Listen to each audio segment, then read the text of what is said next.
Bonjour Monsieur Belloumi, très content de vous avoir ici à Montréal. À Paris, au Qatar et aujourd'hui à Montréal, Belloumi à la retraite attire encore les foules. Est-ce que ça vous surprend un peu de voir tout cet engouement?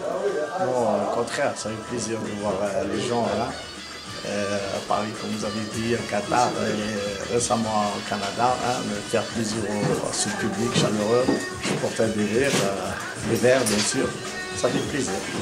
Puis l'année dernière, vous deviez venir à Montréal lors de la tournée avec Zidane. Cette année, vous êtes ici avec les anciennes gloires. Êtes-vous content de rendre visite à la communauté? Absolument. Bon, la saison passée, j'ai eu mon visa un peu en retard, là, une semaine après, mais c'est pas grave. Mais maintenant, enfin, je l'ai vu, je suis content d'être ici, comme je dis, avec mes frères algériens. Si on parle un peu de l'équipe nationale, donc je sais que vous n'avez pas eu l'occasion de voir le match contre l'Irlande, qui a été soldé par une défaite de 3-0. Par contre, un constat, aucun but marqué, 11 d'encaissés lors des 4 derniers matchs. C'est pas un peu inquiétant? Bien sûr, comme tout le monde, très déçu, surtout du 3-0, dernier 3-0, après la bonne prestation, la bonne préparation en Suisse. Donc, il reste un match, donc il faut toujours faire confiance, il faut toujours souhaiter aux joueurs d'être en rendez-vous au jour J. Si on parle un peu plus d'aspect tactique, l'équipe nationale a seulement 3 attaquants de métier. Est-ce que c'est un véritable problème? Est-ce qu'on a un véritable problème en attaque? C'est sûr, comme je vous l'avais expliqué là, sur 4 matchs, on n'a pas marqué un but. C'est normal, c'est un point noir de l'équipe, mais en Coupe du Monde, on essaiera de faire c'est-à-dire à Saadin d'insister, de jouer l'attaque outrance. On n'a rien fait. Il faut faire un événement ou bien une surprise, c'est-à-dire attaquer. Surtout le premier match, il faut attaquer à outrance. Et on a aussi un problème d'arrière droit. Est-ce que vous pensez que c'est un handicap de ne pas avoir un arrière droit de métier? Maintenant, le jeu moderne, il n'y a pas des arrières latéraux, il y a des couloirs. Donc, c'est pour ça qu'il met des joueurs de milieu de terrain sur le couloir. Et donc, c'est bénéfique pour l'attaque.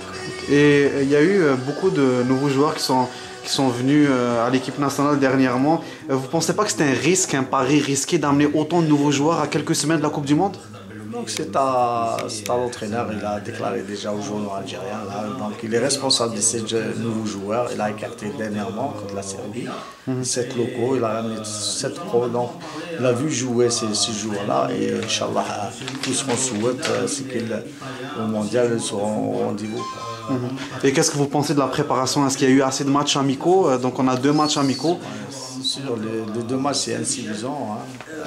Comparant les Coupes du Monde passées, là, on a fait une dizaine, maintenant on fait 2 ou 3, c'est vraiment très peu. Et schéma tactique selon Belloumi, est-ce que vous préférez qu'on joue en 3-5-2, 4-4-2 ou 4-3-3-1? Nous on est comme vous l'avez expliqué là, attaque faible attaque, on ne marque pas de but, donc il faut mieux jouer avec 2 attaquants, c'est mieux, 3-5-2. Et la fédération elle a choisi l'Europe pour faire la préparation de l'équipe nationale, entre autres pour éviter l'engouement extrême en Algérie des supporters. Mais ce qu'on remarque, c'est que l'engouement est aussi grand en Europe, des supporters qui campent devant les hôtels, qui attendent les joueurs aux aéroports et aux entraînements. Est-ce que ça peut constituer un handicap majeur, cet engouement? Non, à l'époque, c'était une motivation, c'était le 12e membre, mais maintenant, c'était pression pour les joueurs, donc c'est bien dommage. Mais le public, là, normalement, doit savoir une chose, c'est qu'il faut supporter, il faut donner une bonne image aux Algériens, surtout en Afrique du Sud. Et est-ce que vous croyez que l'Algérie peut vraiment prétendre à une 2e place? Êtes-vous confiant? C'est tout ce qu'on souhaite, Inch'Allah, en tant qu'ancien joueur, bien sûr. On a tous dans la tête faire une surprise au mondial. On ne le souhaite pas, mais si l'Algérie ne passe pas le premier tour, est-ce que ça sera un échec? Non, pas l'échec. Écoutez, on ne sommes pas des champions. La Coupe d'Afrique, on n'a rien fait, presque rien fait. On a loupé cette coupe, donc il faut miser l'avenir, au contraire, prendre des leçons pour l'avenir. Et on parle de plus en plus du projet pour le professionnalisme en Algérie, le championnat algérien. Sachant qu'en Algérie, on ne dispose pas assez d'infrastructures, de formation, de formateurs, est-ce que vous pensez que c'est vraiment un projet viable? Bien sûr, le projet le présent sont là, c'est une bonne chose pour l'avenir. Donc l'État est là, il a donné beaucoup de moyens, les 10 milliards de centimes, le terrain, etc., le bus, enfin on a mis beaucoup de moyens pour... Bon, le professionnel, c'est pas pour une saison, il faut attendre encore 2-3 ans de travail. Et l'avenir est assuré, c'est sûr. Merci beaucoup, M. Belloumi. Je vous remercie de la part de DZ Foot. Merci.